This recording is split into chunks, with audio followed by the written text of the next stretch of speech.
The word monitor is derived from the Latin word monere, means to warn.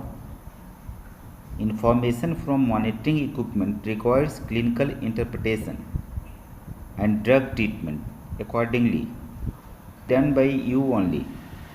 So your constant presence is most required. Please don't leave your patient during anesthesia. During anesthesia, we monitor arterial pressure, usually non-invasive, sometimes invasive, ECG, SpO2, CO2 level by capnography, CVP, urine output, measure blood loss, anesthetic gases and vapors, airway pressure, compliance of lung, inspired and expired gases, monitor neuromuscular function, body temperature, blood gases and acid base status, serum electrolytes. We do assess clotting status, platelet count, prothrombin time and INR. In cardiac surgery, people put Swangen catheter and they use transesophageal echocardiography also. Blood pressure measurement. High and low both are dangerous. High BP can lead to CVA, MI, heart failure. Mean BP should not go below 60 mmHg. It is must for perfusion of vital organs of our body like coronary perfusion, central nervous system perfusion and renal perfusion. We should treat high BP with adequate analgesia and anesthesia and nitroglycerin nitroprusside. Low BP with fluid and blood infusion and vasopressors if required.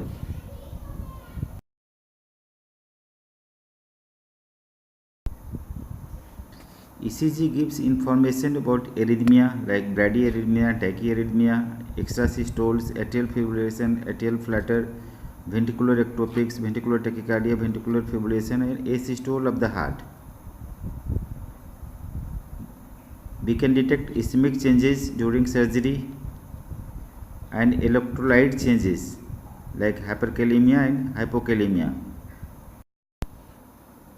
We treat bradycardia with glycopyrrolate or atropine, tachycardia with beta blocker, calcium channel blocker.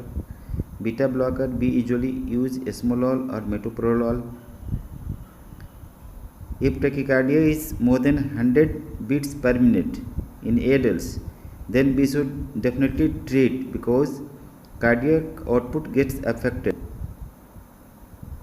Usually ventricular arrhythmia is treated with Jalocard, which is easily available in our operation theatre, or amiodarone. About SpO2.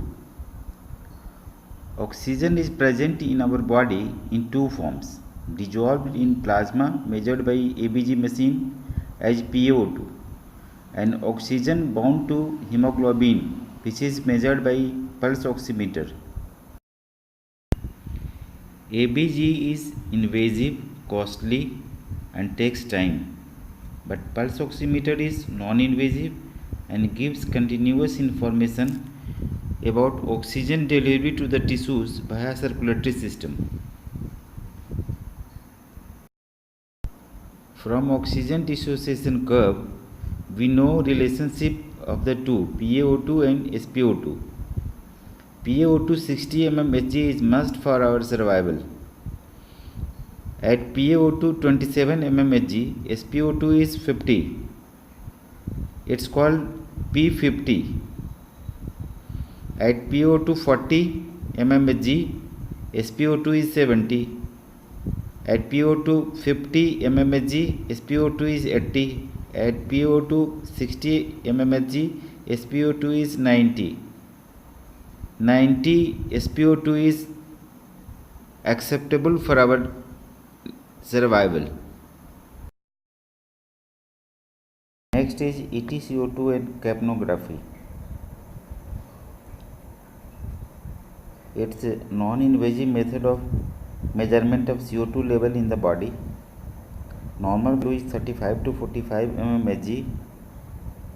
Above 45 means respiratory acidosis and below 35 means respiratory alkalosis. It guides ventilation during anesthesia and best predictor of correct intubation. CO2 is high in fever, tourniquet release, overfeeding, venous CO2 embolism, increased cardiac output, hypoventilation, rebreathing, exhausted CO2 absorber, inadequate fresh gas flow.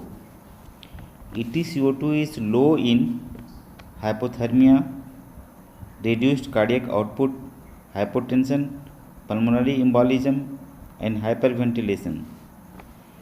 Capnography gives information about hypothermia, esophageal intubation, malignant hyperthermia, expiratory or inspiratory valve malfunction, hyperventilation, hypoventilation, recovery from muscle relaxation, asthma and bronchitis. CVP. Normal CVP is 3 to 8 mmHg.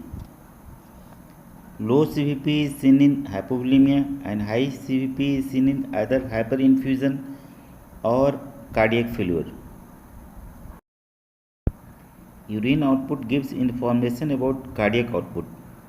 Good volume of urine means good cardiac output, and adequate perfusion of other vital organs too. Normal urine output should be 0.5 to 1 ml per kg per hour. Blood loss measurement. Losses up to 10% of the blood volume, approximately 7 ml per kg body weight in an adult, are tolerated well and may be replaced by appropriate volume of crystalloid solution.